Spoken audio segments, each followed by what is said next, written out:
Muy buenas tardes a todos. Bienvenidos al Congreso Internacional de Avance en Pediatría, congreso de todos los años organizado por el Instituto Nacional del Niño, líder en pediatría. La que habla es la doctora Edith Paz, como me presentó la doctora Belis.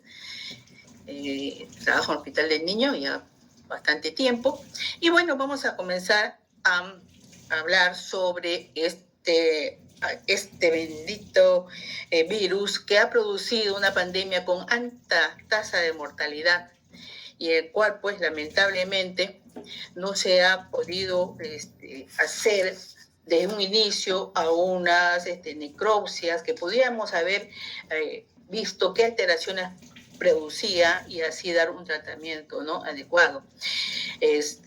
Por salud pública se determinó no hacer necropsias en determinados sitios, y igual nuestro hospital tampoco no podíamos hacer necropsias, aunque nosotros hemos visto que la necropsia es un libro abierto.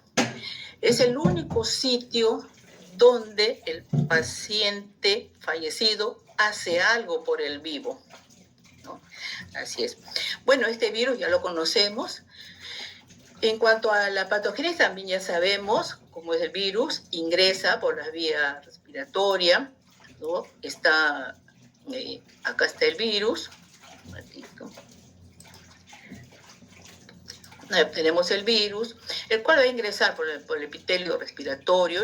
¿Y por qué? Porque estos tienen pues un receptor, las células epiteliales del alveolo, las nasales, bronquiolar, tienen un receptor que lo hace porque se adhiera, ¿no? Estas células epiteliales que tienen receptor AC2 está expresado pues en la nariz, el pulmón, corazón, hígado, riñón, células epiteliales, cerebro, córnea y conjuntiva.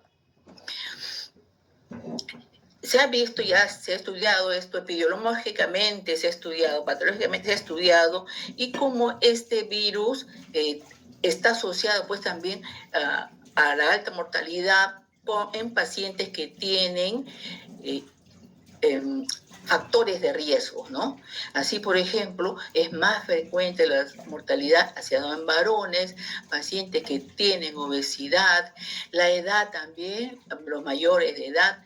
Tal es así que las autopsias que se han realizado han sido en personas adultas, ¿no?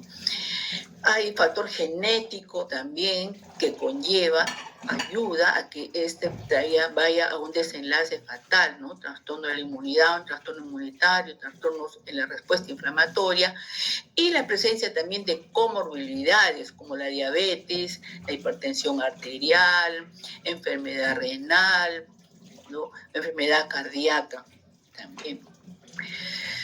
En cuanto a la patogenia, también ustedes ya muchos saben que hay una respuesta defectuosa, ¿no? Normalmente cuando los virus entran, todo virus ingresa y tiene un receptor, ¿no? Un receptor para la influenza, un receptor para el polio, todo tiene un receptor, y esto pues ingresa e invaden las células, porque todos los virus tienen, como son parásitos, tienen que vivir dentro de las células. Pero ahí se produce una respuesta pues inflamatoria, la innata, ¿no? Pero ¿qué pasa con este virus? Produce una respuesta defectuosa, respuesta inmune defectuosa, y esa es la que va a producir el daño a nivel de los diferentes órganos. El COVID pues tiene estadios clínicos, ¿no? Ahí ingresa en periodo de incubación, que dura poco tiempo, los síntomas, sintomático, fase 3, ¿no?, que es lo viral, ¿no es cierto? Y la fase tardía, donde el paciente ya tiene una alteración, viene ya en este estadio. Generalmente los pacientes vinieron en un estadio avanzado y por eso evolucionaron hacia el éxito letalis, ¿no? En cuanto a la necropsia, se hizo la primera necropsia de un paciente de 50 años, ¿no? Pero comenzó a ver la Universidad de Italia, Padua, comenzó a hacer un protocolo para poder hacer la necropsia, ¿no? Esta necropsia no se hace así nomás en una sala normal, tiene que ser una sala especial. A la sala de autopsia no van a entrar tampoco todos, ¿no? Solamente entra el patólogo y su ayudante. Y por fuera de la sala puede estar algún asistente que puede pasar a una pinza o algo que le pase, ¿no? Que necesitan los prosectores de la autopsia. Las medidas son bastante rígidas, usar todo el equipo de protección personal y mucho más. Recomiendan mascarillas que tengan filtro aéreo, oxigenación, ¿no? Y igualmente no se aplica cráneos. ¿Por qué? Porque la sierra eléctrica producía pues el huesito, ¿no? Que se disparen, ese tejido, y podía pues eso ser una fuente de contaminación. Entonces se recomendaba que si querían cráneo, que a la sierra eléctrica le pongan, la humedezcan y también cubrir desde el cuello hasta la cabeza con unas bolsas, ¿no? Entonces, y se hizo un protocolo y se siguió ese protocolo. Algunos hacían autopsias totales y otras mínimamente invasivas, ¿no? Se tomaban muestras de cada lóbulo, 3 de cada lóbulo, entonces eran 15 muestras más una muestra que era del hilio bronquial. Disculpe. Ya. Más una muestra del hilio bronquial, ¿no? Las muestras se fijaban para formol y otras para microscopía electrónica con glutaraldehído, y se enviaba también una muestra para banco. Entonces estamos viendo acá las zonas donde indica la muestra y acá vemos el pulmón con un exudado fibrinoso y acá después de la fijación. Entonces acá están los niveles. Se establece que la sala de autopsia es un nivel de bioseguridad 3. ¿Ya? Acá también nos dice, al sacar las vísceras no vamos a hacer inmediatamente los cortes, expresar los nodos. Debe esperarse 72 horas para poder tomar los cortes, pesarlos y examinarlos. Hay un estudio que han hecho que demuestra que el virus está viable hasta después de 6 días. Entonces, por eso es mejor que esté fijado en formol, ¿no? Más tiempo. Este virus, bueno, una vez que ingresa, va a producir daños en los distintos órganos y sistemas. Aquí, por ejemplo, el pulmón nos va a producir el daño, ¿no?, alveolar difuso. También una bronquiolitis, una bronquitis, una neumonía intersticial, endotelitis, angiogénesis, tromboembolismo y microtrombo. A nivel hepático, una hepatitis con una necrosis en el corazón, una miocarditis, epicarditis, injuria microvascular, microangiopatía, tromboembolismo, venoso y arterial, enfermedad de Kawasaki. A nivel renal, uno de los órganos más afectados es el pulmón y el riñón, produciendo un daño renal agudo. También produce daño pancreático y se ha encontrado renal viral en heces y enfermedad periférica. Como les dije, en el cerebro hay pocos estudios porque se evita abrir el cráneo, ¿no? Pero sí también produce una lesión. Músculo, hay rhabdomiolisis, hay desorden de la coagulación, activación del complemento, conjuntivitis y a nivel de médula ósea, depresión de la pulpa blanca, y tormenta de las citoquinas, hiperinflamación y reanemia.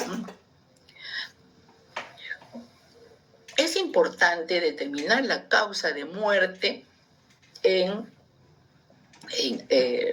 pacientes, ¿no? Si murió por COVID o fue por otra cosa, pero que tuvo COVID, ¿no? Entonces acá, por ejemplo, en este paciente, paciente obeso, 77 años, que vino con fiebre, escalofríos, murió a los 6 días, luego de un comienzo de enfermedad transportado, le hacen hisopado nariz y salió positivo para SARS-CoV-2. ¿Y qué presentó este paciente?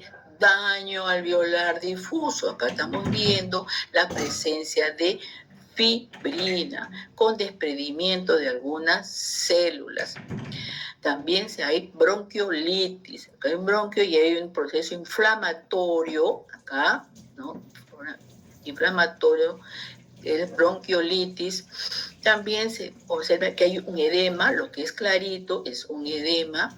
Y acá igual, pero acá está el tejido, ¿no?, pulmonar, que vemos un proceso inflamatorio. Acá vemos algunos vasitos que están bastante congestionados y de repente, posiblemente, fijaríamos un poquito más, de repente ya están hasta trombosados, ¿no? Los vasos capilares de los septos. Este paciente también en la universidad, que estudiaron 19 casos, estudiaron en Oklahoma, este pacientito fue un paciente obeso que tenía antecedente de distrofia muscular.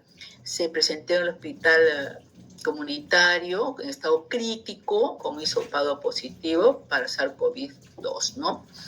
Estudios de post-morte se les hizo. Es también una cosa que también quería recalcarles, ¿no?, que antes de la necropsia, por ejemplo, deberían tomarse pruebas, ¿no?, si es que no le han hecho en eso, ¿no?, si no ha tenido comprobación previa, tomarles pruebas, ¿no?, tomar mucosa nasal, ¿verdad?, para comprobar que sí es COVID positivo, ¿no?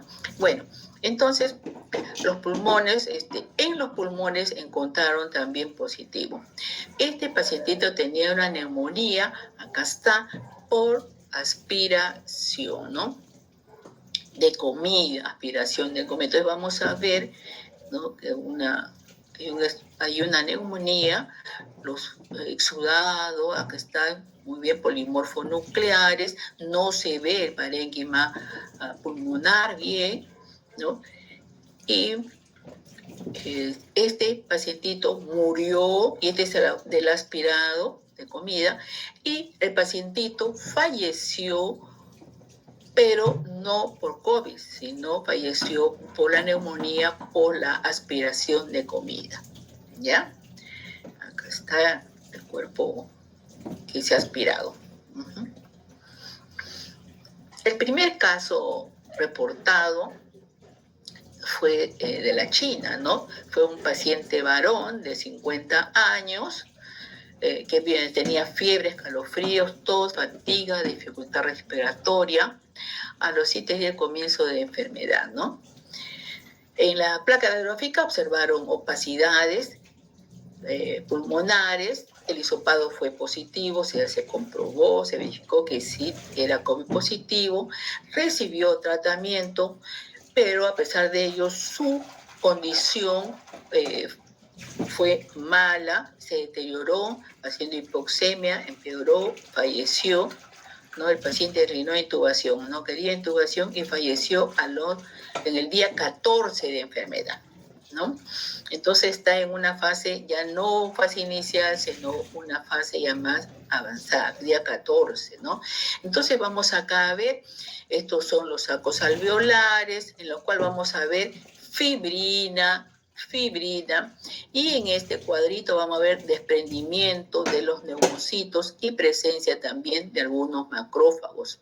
En la parte inferior vamos a ver en los septos alveolares, vamos a ver el infiltrado, ¿no?, de inflamatorio. Acá esto nos dice que es un daño alveolar. Este alveolo, hay células que se desprenden, miren, forman como formaciones hacia la luz, ¿no? Está enfisematoso y una zona un poco más colapsada. A nivel de pulmón hay diferentes estadios de acuerdo pues al tiempo de evolución de la enfermedad, ¿no? Hay un estadio temprano que dura de 0 a 1 día, donde hay edema, hay capilaritis, endotelialitis, daño epitelial temprano. El estadio exudativo, 1 a 7 días, ¿no? Puede ser un poco más. Organizativo, comienza a la semana o a varias veces puede comenzar después de una semanita, y estadio fibrótico, que varias semanas a meses de la enfermedad. Acá tenemos un ejemplo de un daño incipiente, un estallido temprano con edema. Vemos acá los alvéolos, en las cuales en los alveolares vemos una sustancia rosada, pálida, ¿no? Pálida, proteináceas. Ese es el edema. Además, vamos a ver también necrosis endotelial. Acá están los septos. Acá en los septos deben ir los vasos sanguíneos. Vamos a ver los vasos sanguíneos. Y acá en este cuadrito vemos un vaso y que tiene con necrosis endotelial. Se va también a observar microtrombos y enteratelitis. Este vasito, visto acá a mayor aumento, vemos la pared está ya linizada, entonces quiere decir una necrosis. Y además hay un filtrado de neutrófilos en la pared vascular, ¿no? Es endotelitis. Acá en el B, cuadro B, estamos observando la hiperplasia de los neumocitos 2, ¿no? Esta es la fase exudativa del daño alveolar. Vamos a ver, acá hay un vaso de pared gruesa, acá la hiperplasia de los neumocitos, algo de fibrina, infiltrado inflamatorio, ¿no? Hay otros vasitos, y estos vasitos están aquí, están bastante rojitos, entonces podríamos pensar que está formándose ahí trombos. En estadio temprano, endotelitis, con necrosis y con una esterasa colestetato, se puede ver capilaritis neutrofílica, ¿no? Esta paciente fue una mujer de 78 años, obesa, con marcapaso, y falleció, ¿no? Entonces acá en la flecha nos está mostrando la pared alveolar y el vaso con su necrosis y el infiltrado inflamatorio de neutrófilos. Igual también acá estamos viendo, las flechas nos muestran ese infiltrado, ¿no? En la endotelitis. En la fase exudativa, los pulmones se ven así, grandes, se ven voluminosos, ¿no? Este es un paciente masculino que es HIV positivo, se le encontró muerto luego de 3 días de haber tomado la prueba de hisopado, que salió positivo. Presentó síntomas 5 semanas previas, pero se trató el mismo en casa. Bueno, entonces acá vamos a ver cómo están los pulmones distendidos, y acá hay unas zonas más blanquecinas, y en la microscopía vamos a ver el edema, vamos a ver los vasos que están trombosados, y acá también hay un desprendimiento de las células a la luz, igual también, a veces es grande, en la fase ya más avanzada, pero esto avanza y nos va a dar hasta, ocupa todo el alveolo y produce mayor dificultad respiratoria. En la fase exudativa de daño alveolar difuso, la presencia también podemos ver células gigantes multinucleadas, ¿no? Vemos numerosas células gigantes multinucleadas. Esto es lo alveolo. Vemos en la luz, vemos también fibrina. Miren ustedes los septos alveolares, en los cuales vemos los capilares llenos, ¿no? De hematíes, todos estos, ¿no? Vamos a ver que en la luz alveolar se desprenden neumocitos, pero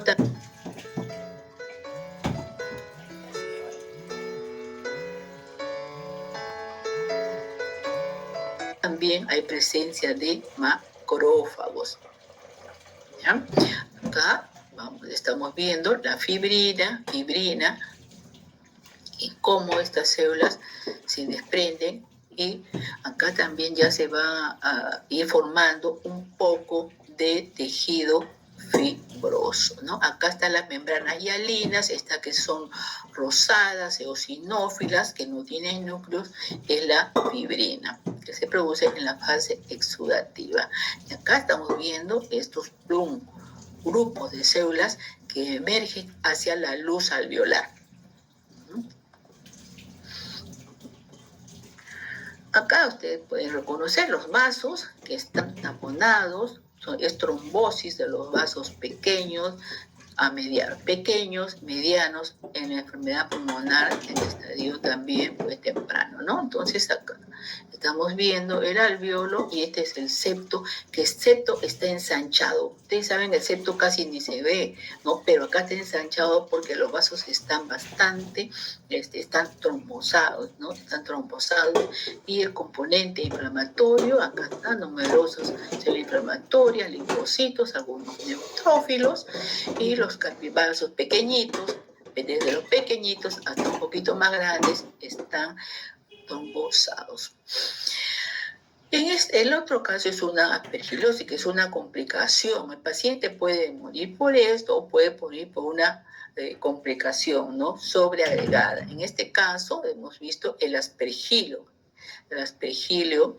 que son, acá están las hifas, ¿no?, las conidias del aspergilio y acá en esta parte rosadita vamos a ver necrosis y aquí presencia de polimorfonucleares. Ya cuando pasan unos días, pasan 2 semanas, puede venir la fase organizativa, donde se va a producir fibrosis alveolar. Entonces, vamos a ver que los septos están un poco engrosados, ¿no? Engrosados, y también dentro de los alveolos hay tejido de fibrina, ¿no? Acá estamos viendo algunos neumocitos y el tejido fibroso. En algunos casos puede haber metaplasia escamosa. En este recuadro de acá vamos a ver un epitelio ratificado cilíndrico, pero que esto pasó a una metaplasia escamosa, ¿no? Vemos acá epitelio ratificado plano. Este fue un paciente que tenía asma. Entonces, estamos viendo que casi no se ve, no hay en esta zona pocos alveolos, y lo que se ve es la bronquiolos o bronquios también, y se ve también los trombos en los vasos pequeños y medianos y un componente inflamatorio. Esta neumonía organizativa, estamos viendo acá hay una zona también hemorrágica. Acá, esto que les digo, se forman estas tejido fibroso que está dentro también de los alveolos, ¿no?, ocupando la luz alveolar y haciendo pues que la oxigenación sea más dificultosa, ¿no? Bueno, el mismo casito de las aspergillosis tardío y la neumonía neumocócica también es otra complicación.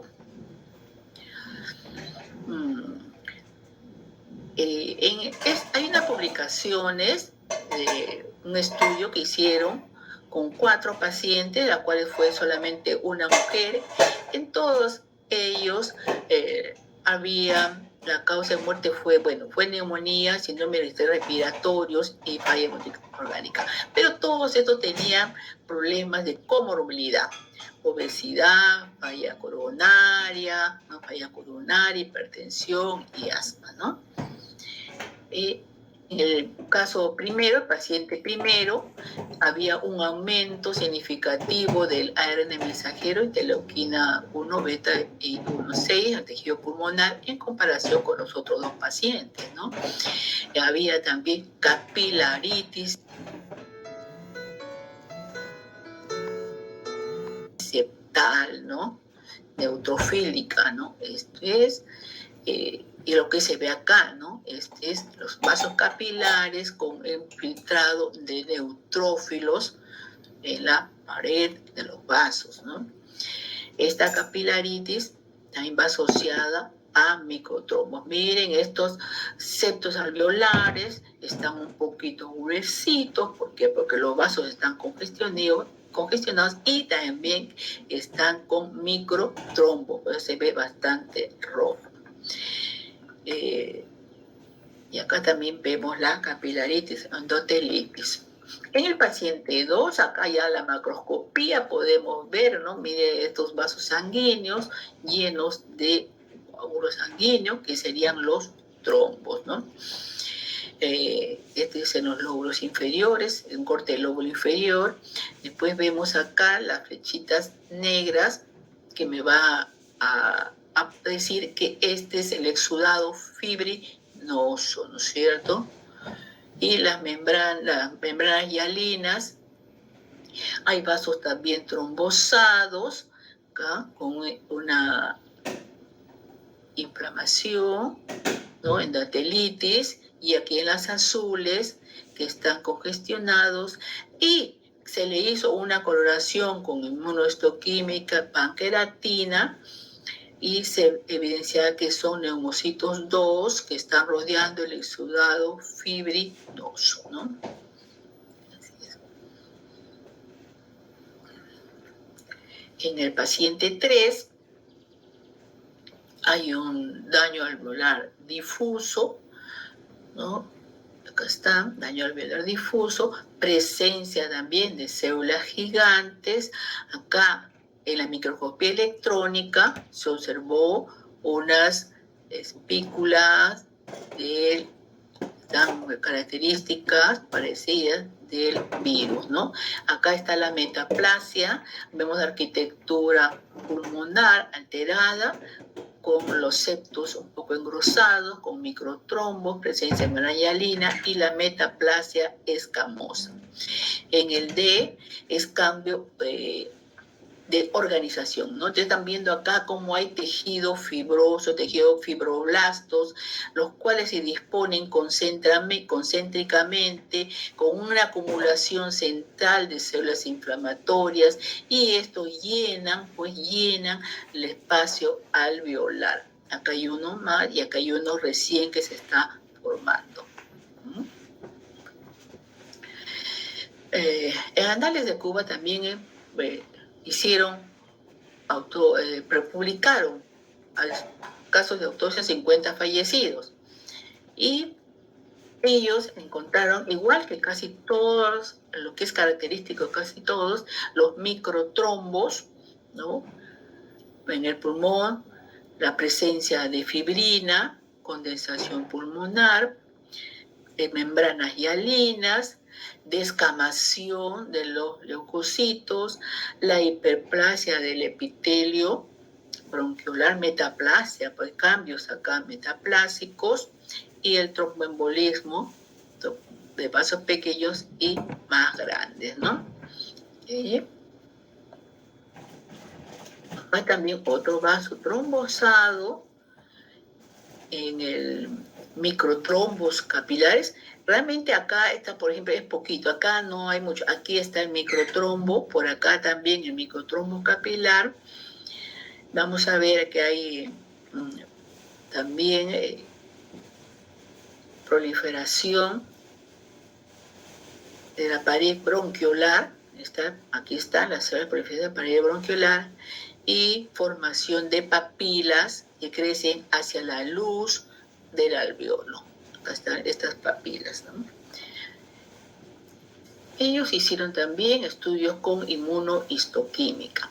Estamos viendo en el recuadro superior la descamación de los neumocitos, hay una marcada congestión, ¿no? Y en el B encontramos que hay detección, esto es positivo, cuando es marrón es positivo, detección del antígeno de la nucleocápside del SARS-CoV en los neumocitos descamados que están en la luz alveolar.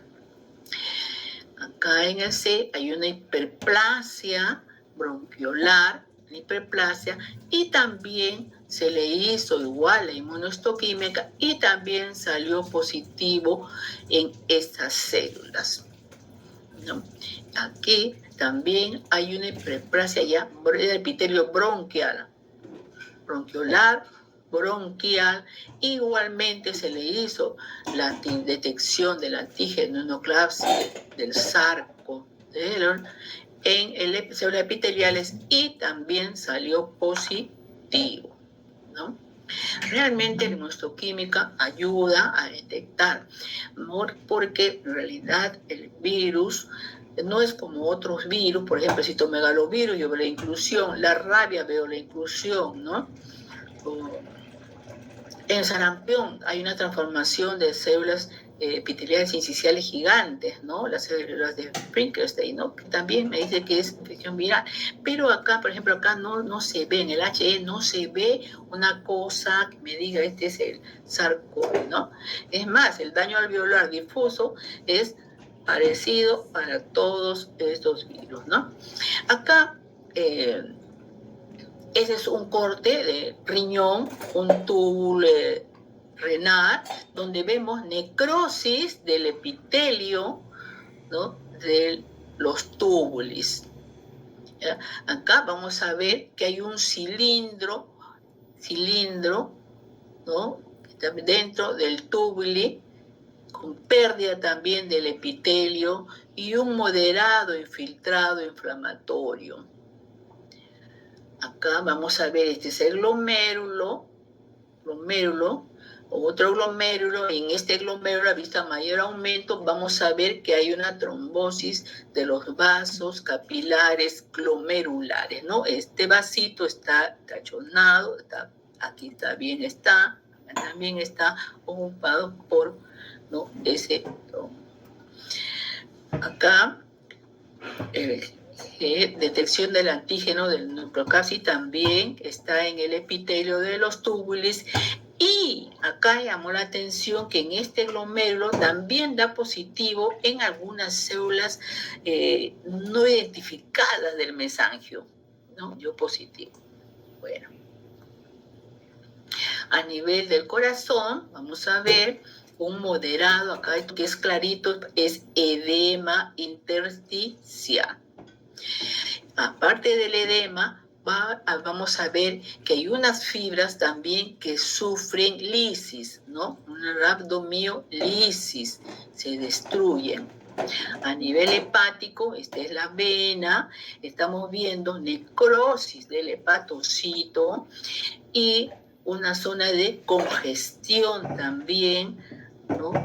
Pasiva crónica, ¿ya? Entonces acá estamos viendo hepatocitos y acá están viendo hay una destrucción, algunos hematíes que es congestión, ¿no? Y esta es la vena centrolobular. En este corte del hígado también estamos viendo focos de necrosis en el lobulillo hepático. En Italia, Luca, colaboradores, hicieron varios estudios, estudiaron 33 varones y 5 mujeres, en los cuales pues tuvieron cuidados intensivos y fallecieron, ¿no?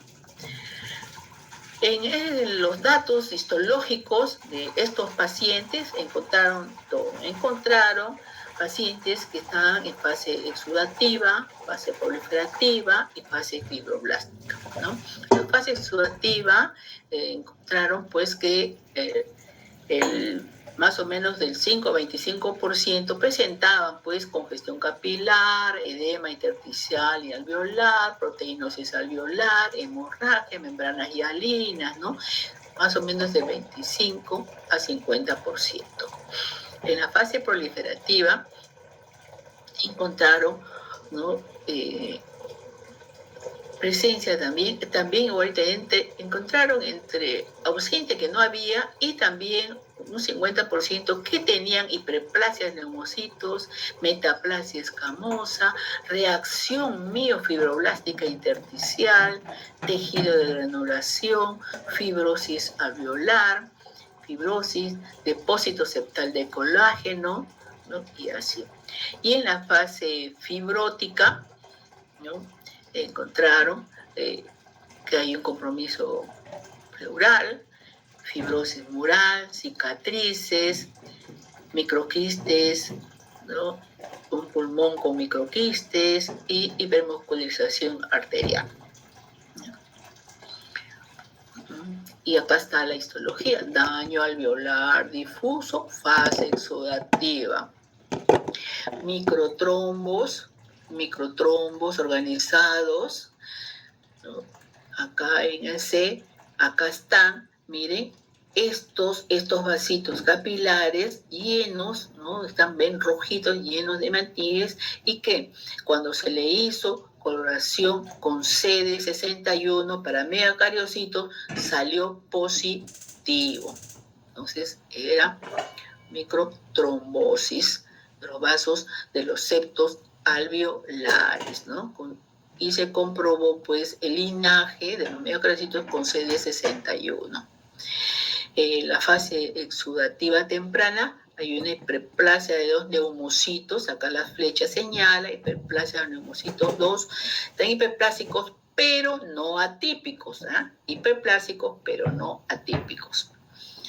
Aquí vamos a ver una fibrosis intraluminal, miren ustedes, hay miofibroblastos que van a hacer que se deposite colágeno y se va a formar en la luz tejido fibroso. Y una fase más avanzada con reacción también miofibroblástica intersticial y neumocitos dispersos, hiperplásicos, residuales. En la inmunohistoquímica le hicieron CD68 y comprobaron que había también macrófagos, ¿no? Bastantes macrófagos. Y con CD45 es para ver la presencia de linfocitos. En la microscopía electrónica encontraron en este lado de aquí, vamos a hacer recuadro izquierdo, unas vacuolas, ¿no? Lo que podrían contener viriones, que podrían ser, ¿no? Viriones del virus, ¿no? Del COVID. Bueno, acá este riñón, este es intestino, ¿no? Y células endoteliales, ¿no? Acá en el riñón hay en el espacio peritubular partículas virales endoteliales. Acá en el intestino vamos a ver que hay una zona de necrosis isquémica, ¿no? Y acá hay apoptosis de células endoteliales, ¿no? Endoteliales. Esta es otra publicación, endatelitis, ¿no? Acá vemos los vasos, endatelitis con angiogénesis, o sea, hay angiogénesis también, ¿no? Vamos a ver, acá está, esa angiogénesis se forma, es angiogénesis intususceptiva, ¿no? Donde el vaso va, las paredes que están opuestas se van a tratar de unir. Cuando se unen, forman una bicapa de endotelio y se va a perforar y van a formar dos vasitos nuevos, ¿no? Se forma angiogénesis intususceptiva. Estos son macroscopías de 12 autopsias consecutivas, pacientes que mostraron tromboembolismo, ¿no? Ya en vasos más grandes, ¿no? Vasos grandes, acá vemos, ¿no? Tromboembolismo. Trombo, está el coágulo está adherido a la pared y vasocolita puede desprenderse, ¿no? Émbolo. Como había a veces mucha dificultad para interpretar, porque el tejido se puede deteriorar, ¿no? En el tiempo, ¿no? Recomienda que la autopsia sea inmediatamente, casi antes de las 6 horas del fallecimiento, ¿ya? Porque se va a producir cambios y que no va a permitir un estudio después estructural, molecular, ¿no? Entonces, procura que sea antes de las 6 horas. Entonces, este grupo de estudios hizo unas criobiopsias, que son biopsias transbronquiales, la hicieron media hora después de fallecido, le tomaron muestras y la mandaron a microscopía electrónica, ¿no? Y acá vieron pues que había unas zonas de epitelio normal, epitelio bronquiolar normal, Acá también epitelio, hay unas zonas que se desprenden ya, miren cómo se desprende el epitelio. Acá hay una organización, acá también hay desprendimiento, presencia también de fibrina que está desprendida. Y acá hay una desorganización más completa que ya no se ve los tabiques alveolares, ¿no? Ya es más, está mucho más desorganizado, ¿no? Bueno. Bueno, entonces vamos a ver que este SARS-CoV va a producir primeramente una infección de los alveolos, ¿no? De las células entra a los alveolos. Acá va a haber depósito ¿no? En las células endoteliales de la proteína spike, aquí está positivo. Acá vamos a ver, se produce angiopatía trombótica de los capilares. Y acá estamos viendo, acá vamos a ver presencia de neutrófilos en los capilares, exudado, exudado en la luz alveolar, en la luz de los alveolos. Acá estamos 6, la angiogénesis que estamos viendo, como los vasitos. Y por último, una disregulación de fluido, todos unos eventos en los cuales te viene también la genética, ¿no? Alteraciones de la inmunidad, alteraciones de la respuesta inflamatoria, y todo es un evento que se produce en este COVID, ¿no?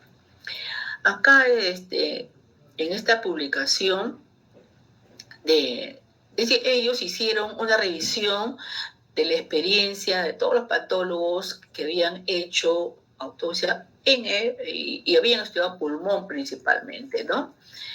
Entonces, el problema casi es que hay muy pocos casos, o sea que no es tanto, se observa, pero no es muy significativo, ¿no? Porque mira, un caso, 4 casos, un caso, 3 casos, ¿no?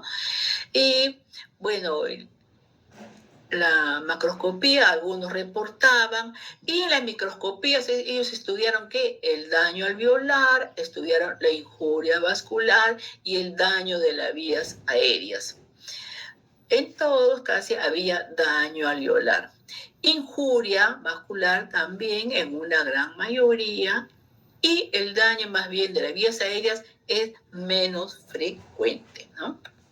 Acá seguimos igualito, mire, el daño alveolar, ¿no? El daño vascular, y de las vías aéreas, algunas que sí, unas que no, ¿no? Así es. Y pues, ¿cómo es?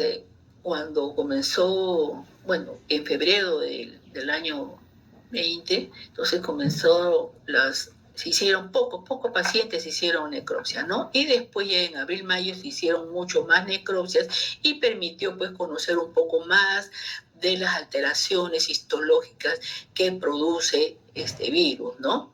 Acá se ve daño alveolar difuso con formación de estas membranas, ¿no? Hialinas, estas membranas, y aquí se ve un poco más edema, acá la trombosis en la luz, hiperplasia de los neumocitos, ¿no? En algunos casos se tomó muestra de líquido pleural y en ellos se encontraron estas células grandes y multinucleadas, ¿no? Multinucleadas. ¿Qué es característica de la infección viral, ¿no? Bueno, nosotros lo hemos visto antiguamente cuando había sarampión, ¿no? Células gigantes, pero también visto en este caso. Bueno. Entonces vamos a ver pues que realmente la autopsia pues era importante hacerla, es necesario hacerlo, ¿no? Y para poder avanzar en la ciencia y avanzar en lo que los hallazgos, ¿no? Porque podemos ahí interpretar qué es lo que está pasando y de acuerdo a eso también dar el tratamiento, ¿no? Esta tinción inmunohistoquímica demuestra la presencia de la proteína Spike del SARS, ¿no? En las células endoteliales, ¿ya? Este es positivo. Esta es microscopía electrónica también, ¿no? Donde se ve, acá hay una vacuolización y algunas que podrían ser, estas tacholitas podrían ser, pero los autores no dicen definitivamente podrían ser viriones del virus, ¿ya?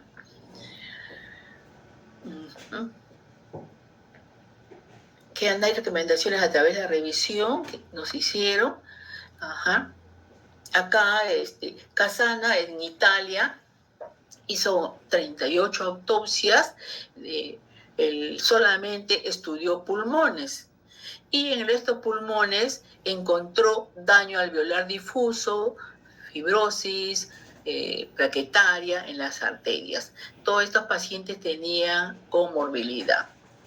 Barton hizo 2 autopsias completas. Ahí corazón, pulmón, todo.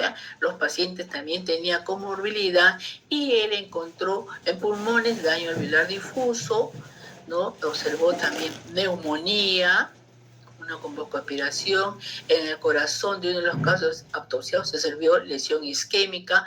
El resto de los órganos lo encontró normales.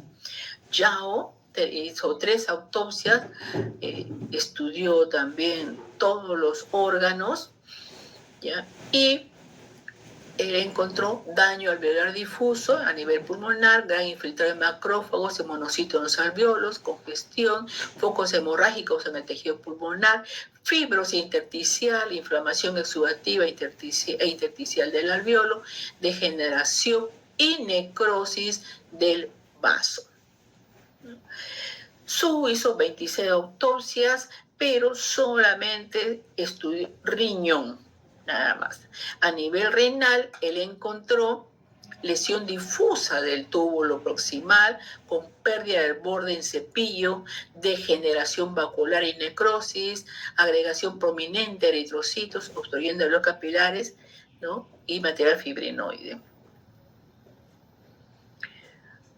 Wisman hizo 12 autopsias, también estudió todos, hasta testículos, faringe, músculo, toda una autopsia completa.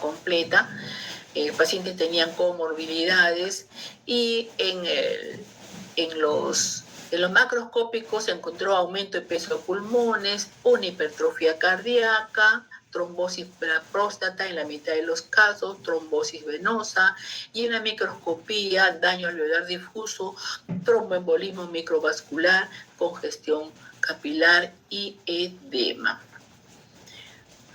Canopa hizo solamente una autopsia en pulmón y encontró daño alveolar difuso. Lassi hizo una autopsia a una paciente y encontró daño alveolar difuso con focos hemorrágicos y preplasia de neumocitos, ¿no? Píamo también contribuyó haciendo la publicación de los hallazgos que él encuentra en las necropsias, ¿no? Estos cambios, acá están, hay cambios que son exudados, proteináceos en la luz alveolar. Vamos a ver proteínas dispersas que están con flechas en la luz alveolar, fibrina, presencia de fibrina, ¿no? Y la hiperplasia de estos neumocitos hiperplásicos. Doctora Edith, disculpe que le interrumpa, 5 minutos más para concluir, por favor. Ya, gracias. Algunas conclusiones bien difíciles, inclusiones virales, ¿no? Bien difíciles. Nosotros sí encontramos las inclusiones en citomegalovirus, son bien notorias, en adenovirus son bien notorias. Aquí podría, no sé, bueno, no sé. Acá, edema, expansión difusa de los sacos alveolares, ¿sí? Tampones, los tampones intraluminales con tejido fibroso, ¿no? Y en el de abundantes macrófagos en los alveolos. Esta es la macroscopía, pulmón derecho con pleura engrosada y amarilla. A nivel del corazón encontramos una infiltración de células mononucleares. A nivel hepático hay una esteatosis leve, ¿no? Entonces, los hepatocitos, él encontró que había esteatosis microvesicular leve. Y también hay unas macrovesiculares, ¿no? otra. Este es el último, casi slide, en el embarazo, COVID en el embarazo. Entonces, una paciente que estaba embarazada y dio positivo para el COVID, y en el estudio de la placentario se encontró villitis y perivillitis, y se encontró con la inmunohistoquímica CD68, que es para macrófagos. Bueno, muchas gracias por su atención. Acá. Muchísimas gracias, doctora Paz. Nos ha aclarado sobre los cambios y eventos intraestructurales que se producen durante el proceso infeccioso por esta COVID-19, ¿no? Es una pandemia que nos ha afectado a nivel mundial, todos, pero vemos que afortunadamente la muerte es un evento muy raro y poco común en los niños. ¿Qué información tiene sobre los cambios ultraestructurales en las pocas necropsias que se han hecho en los niños? Realmente ellos hacen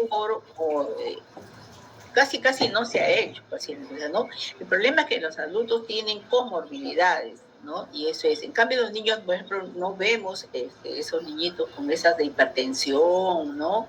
Con signos de diabetes, ¿no? Entonces, no hay muchos estudios en pacientes pediátricos, ¿no? Al hospital del niño ha llegado una muestra, sí, de pacientitos que son COVID positivos y han presentado apendicitis, ¿no? Pero la apendicitis igual que todas, igualita que todas apéndices, no tiene nada en particular, ¿no? Así, doctora. Y mire, doctora, qué interesante, porque hay artículos que informan que en los niños las manifestaciones clínicas son diferentes a las de los adultos, ¿no? Generalmente se presentan con fiebre alta y continua, con cuadros anómalos, medio raros, como son dolor de estómago, cuadros de tipo apendicular, ¿no? Y a veces convulsiones. Manifestaciones totalmente diferentes a las de los adultos. Y bueno, como dijo, todavía no ha habido la cantidad de estudios necróticos en los niñitos, porque felizmente ha habido una poca frecuencia de desenlaces en estos niñitos, ¿no? Bien, doctora, veo que no hay preguntas. Nada más me queda agradecerle, doctora, por su brillante exposición. Muchísimas gracias. Esperamos contar con usted a futuro. Gracias, doctora. Gracias. Hola, gracias.